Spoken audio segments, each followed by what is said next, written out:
Mendel का प्रयोग लक्षणों के वंशागति के लिए, मतलब लक्षण के एक मतलब वंशों में एक पीढ़ी से दूसरी पीढ़ी में जाने के लिए कौन सा नियम कानून है, किस नियम के तहत जो हमारे लक्षण है वो अगली पीढ़ी में जाते हैं, चाहे पूर्वजों से हम में आते हैं। इसके लिए मेंडल ने कुछ प्रयोग किए और उसने जानने की कोशिश की, उसने फॉर्मूला निकालने का कोशिश किया कि किस फॉर्मूला से लक्षण जो है एक पीढ़ी से दूसरे पीढ़ी में जा रहा है। इसके लिए उसने जो प्रयोग किया वो मटर के पौधों में प्रयोग किया। ठीक है, अच्छा, इसका 4 कारण था। पहला, ये हम लोग बता चुके हैं पहले ही। पहला कारण कि मेंडल से पहले जिन लोगों ने भी यह प्रयोग किया था वो मटर के पौधों पर किया था, तो इसलिए मेंडल ने भी मटर के पौधे पर प्रयोग किया।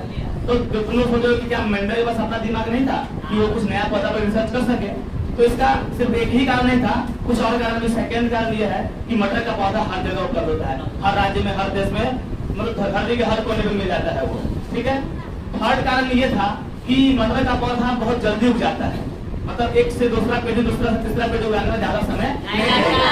आम का पौधा चुनेंगे, नींबू का पौधा चुनेंगे तो बहुत टाइम लगेगा। ठीक है, उसको बड़ा करके उसका अगला पेड़ तैयार करने में। और चौथा कारण यह है कि मेंडल का पौधा स्वपरागण करता है। स्वपरागण करने का मतलब है कि वो अपना परागकण अपने ही वर्तिकाग्र में डालकर नया पीढ़ी तैयार, नया बच्चा तैयार करता है। वो मतलब कहने का उसका फूल, ये खुलने से पहले ही उसका परागकण झड़ के और उसके वर्तिकाग्र तक पहुंच जाता है और एक नया संतति, नया पीढ़ी का वो निर्माण करता है। अगर ऐसा नहीं होता, उसका फूल पहले खुल जाता, लेकिन दूसरे हवा के झोंकों में दूसरे मटर के पौधों का परागकण उड़ते उड़ते आता, इसके वर्तिकाग्र में घुस जाता, तो यह पर परागण हो जाता। तो सामान्यतः ये मटर का जो पौधा है वो स्वपरागण करता है। ठीक है, अगर पर परागण करेगा तो उसको हमको करवाना होगा, वहां से परागकण को लाके इसमें डाल के पर परागण करवाना होगा। अगर ये खुद से करेगा तो स्वपरागण ही करेगा।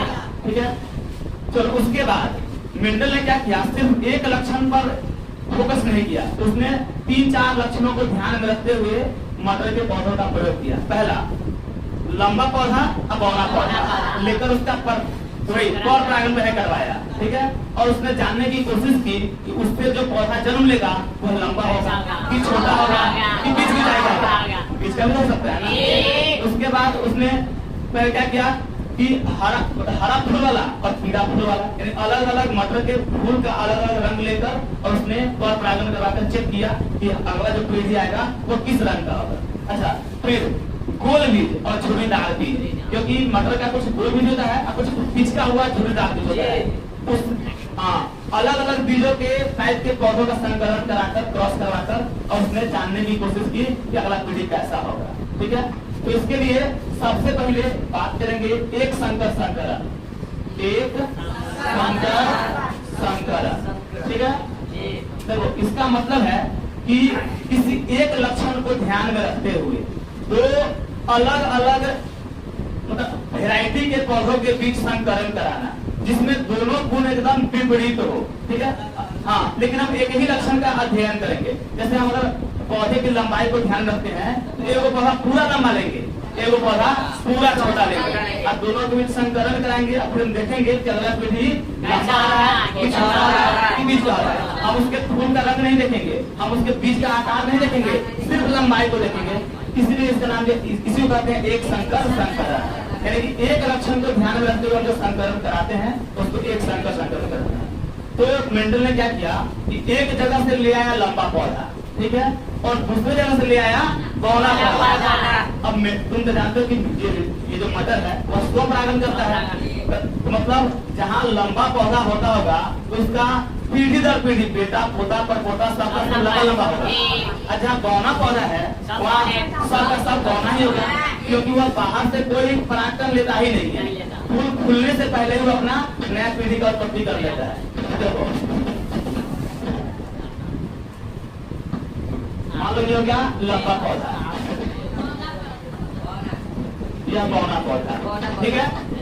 चलो अब इसका जो गुण सूत्र होगा टी तो लंबा, हम कुछ ले सकते हैं, वैसे लंबा के टी ले रहे हैं, ठीक है। जब बौना पौधा है तो टी, तो तुम कहोगे कि दो क्यों आना है इसमें गुण सूत्र, क्योंकि गुण सूत्र हमेशा जोड़ों में ही होते हैं, तो तुम जानते भी होगे। ऐसा इसलिए कि जैसे इसका दो गुण सूत्र ना, तो एक इसको मिला होगा पापा से, एक मिला होगा मम्मी से, यह लंबा शुद्ध लंबा, यह हो गया शुद्ध लंबा पौधा।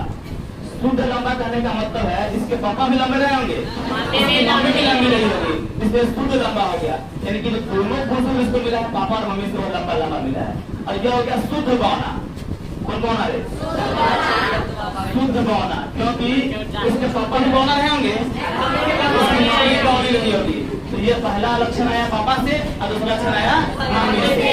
ठीक है, अब क्या होगा, इस दोनों के बीच मेंडल ने क्या किया, परागण करवाया। ठीक है, उसने पहला पीढ़ी में उसने पर परागण करवाया। ठीक है, अब देखो अगला जो पीढ़ी पैदा होगा उसमें वह कैसा कैसा हो सकता है। क्या करेगा, इसका की और इसका की, क्योंकि मान लो ये पापा हो गया और ये मम्मी हो गया। ठीक है, क्या करेगा, अगला जब पीढ़ी बनेगा वो एक लक्षण पापा का लेगा, एक लक्षण एक गुणसूत्र पापा से, एक गुणसूत्र मम्मी से, लक्षण नहीं गुणसूत्र। तो देखो ए भगवान, इसका मतलब होना पहला पीढ़ी। कौन पीढ़ी?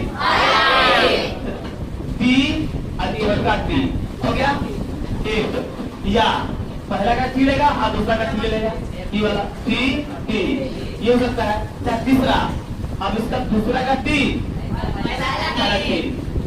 टी, फिर इसका टी और इसका टी, बड़का टी छोटा टी। तो यह पहला पीढ़ी में क्या होगा कि 4 टाइप का बात हो सकता है। ठीक है, उसका जो गुणसूत्र होगा इस 4 टाइप से बन सकता है। तो जब पहला पीढ़ी उसने तैयार किया मेंडल ने, तो जब ये हो गया उसका अंदर का बात, उसके जीन का बात, ठीक है, उसके गुणसूत्र का बात। लेकिन बाहर से दिखने में उसको लगा क्या, जब उसने देखा तो चारों जो 4 टाइप का पौधा बना था वो सब का सब पौधा लंबा लंबा हो गया।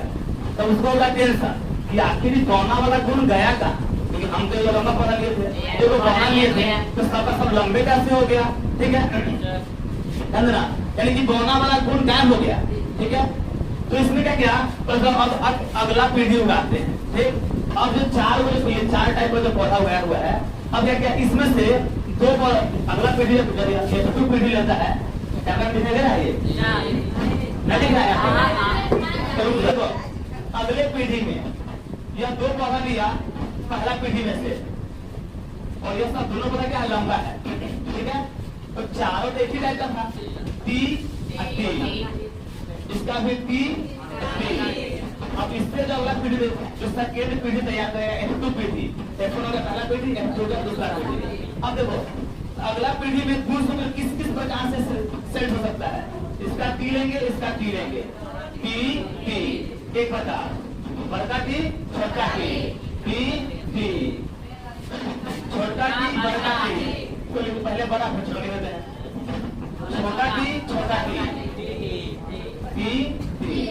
ठीक है, अब देखो तो यह हुआ इसके अंदर का बात, इसके गुणसूत्र का जीन वाला बात, अंदर वाला बात जो हमको दिखाई नहीं देता है। ठीक है, तो लेकिन जब यह बाहर से देखा तो उसने पाया कि यह 3 टाइप का पौधा जो है वह लंबा लंबा है, और एक पौधा जो हो गया वो क्या हो गया, यह बौना हो गया। मतलब पहला पीढ़ी में जो गुण गायब था वो दूसरा पीढ़ी में वह गुण फिर से आ गया था। ठीक है, ध्यान देखना, पहला पीढ़ी में एक पौधा बौना नहीं हुआ था, लेकिन सेकेंड पीढ़ी में 4 पौधा में एक पौधा बौना हो गया, यानी कि 1/4, यानी 25% बौना और 75% लंबा। ये हुआ सेकेंड पीढ़ी का बात। ठीक है, अब देखो तो यहाँ तुमको 2 बात समझना होगा, प्रभावी लक्षण और अप्रभावी लक्षण। ठीक है, प्रभावी लक्षण समझते हैं जो पहली पीढ़ी में दिखाई दे। तो पहली पीढ़ी में क्या है कि सबका सब पौधा लंबा है। ठीक है, अच्छा तो उसमें जो पहला पीढ़ी में लिखे हुए थे तो सब टी और टी इसी रूप में चारों बात था, यानी कि चारों में एक बड़ा टी था एक छोटा टी था। तो सेकेंड पीढ़ी में क्या हुआ है कि जो बड़ा टी और बड़ा टी है वो लंबा हो गया, बड़ा टी छोटा टी यह भी लंबा हो गया, बड़ा टी छोटा टी यह भी लंबा हो गया, छोटा टी छोटा टी बड़ा हो गया। यानी कि बौना होने के लिए दोनों पुरुष में होना चाहिए, छोटा होना चाहिए। ठीक है, तो देखो तो प्रभावी लक्षण उसको कहेंगे जो पहली पीढ़ी में दिखाई दे। ठीक है, तो उसको हम दिखाते हैं कैपिटल लेटर से। जब तो दिखाना, तुम अगर आर ही लेते हो ना तो तुमको बड़का एबीसीडी के आर से दिखाना होगा प्रभावी लक्षण को, और छोटा एबीसीडी के आर से दिखाना होगा अप्रभावी लक्षण को। तो पहला पीढ़ी में क्या हुआ था कि सारा पौधा लंबा हो गया था। ठीक है, तो इस चीज को कहेंगे प्रभावी लक्षण, क्योंकि यह व्यक्ति है वो चारों में था। ठीक है, और अप्रभावी लक्षण किसे कहेंगे? जो पहली पीढ़ी में अप्रभावी लक्षण के सामने उपस्थित हो लेकिन वह दिखाई नहीं। पहला पीढ़ी में छोटा टीथ था हर जगह, लेकिन जब पौधा की लंबाई को देखा है तो उसमें एक भी पौधा लंबा नहीं हुआ था। ठीक है, सब क्या हो गया था? बौना। अप्रभावी लक्षण को छोटा टीथ से दिखा देंगे। ठीक है, कैपिटल लेटर से दिखाएंगे प्रभावी लक्षण को और स्मॉल लेटर से दिखाएंगे। जब हम गोल बीज या झुर्रीदार बीज का बात करेंगे, सफेद फूल हरा फूल का बात करेंगे, उसमें भी जो लक्षण प्रभावी दिख रहा होगा उसको बड़का विशेष दिखाएंगे, जो नहीं दिख रहा होगा। ठीक है, अब यहाँ एक बात आता है जीनोटाइप अनुपात और फिनोटाइप अनुपात। क्वेश्चन इसी एक संकर संकरण में आ जाता है। क्वेश्चन आएगा कि एक संकर संकरण में तो भी खास कर दूसरी पीढ़ी में, पहला पीढ़ी में नहीं। ठीक है, तो पहला पीढ़ी में तो सब लंबे लंबा आता है। ठीक है, तो जीनोटाइप और फिनोटाइप अनुपात निकालना। तो देखो जीनोटाइप और फिनोटाइप, पहले बात करते हैं फिनोटाइप का। फिनोटाइप का मतलब वो बाहर से कैसा दिखता है और जीनोटाइप का मतलब इसके अंदर का गुणसूत्र का सेटिंग कैसे है। ठीक है, तो जो पहले बात करते हैं फिनोटाइप का, तो जब हम देखते हैं सेकेंड पीढ़ी में फिनोटाइप में तो एक पौधा, दो पौधा, तीन पौधा, यह तीनों लंबा था और बौना कितना था? तो लंबा और बौना पौधा का अनुपात क्या हो जाएगा? यही हो गया फिनोटाइप अनुपात। ठीक है, कब? जब हम एक संकर संकरण कराया था, दूसरे संकर का बात बाद में करेंगे। ठीक है, दूसरे में क्या हुआ? जब हम दो गुणों का अध्ययन एक साथ करेंगे, दो टाइप के लक्षणों का हम अध्ययन एक साथ करेंगे, तो दुई संकर संकरण। अभी हम बात कर रहे हैं एक संकर संकरण, यानी सिर्फ एक लक्षण का बात कर रहे हैं। ठीक है, तो एक संकर संकरण में दूसरी पीढ़ी में जो फिनोटाइप अनुपात था, फिजिकल बाहरी बनावट, ठीक है, तो उसमें तीन पौधा लंबा, एक पौधा बौना, तो इसका फिनोटाइप अनुपात हो जाएगा 3:1। अब बात करना है जीनोटाइप अनुपात का, उसके जीन के बाद का। ठीक है, तो यहाँ देखो जीनोटाइप में क्या हो रहा है कि यह जो पौधा है यह कहलाएगा शुद्ध लंबा, क्योंकि इसको पापा से मिला लंबा वाला गुण और मम्मी से मिला लंबा। तो यह तीनों है, लेकिन यह शुद्ध लंबा है और यह दोनों संकर लंबा हो गया, यानी कि क्रॉस करने के बाद जो इसको मिला लंबाई, इसको कहेंगे संकर लंबा। और यह क्या हो जाएगा? शुद्ध बौना, पापा से बौना वाला गुण, मम्मी से बौना वाला गुण। तो देखो, तो जीनोटाइप मतलब जो जीनोटाइप अनुपात होता है वो पौधा का अंदर वाला अनुपात हो गया, इसके गुणसूत्र का सेटिंग कैसा है। तो यह अनुपात कैसे निकालेंगे? 1:2:1।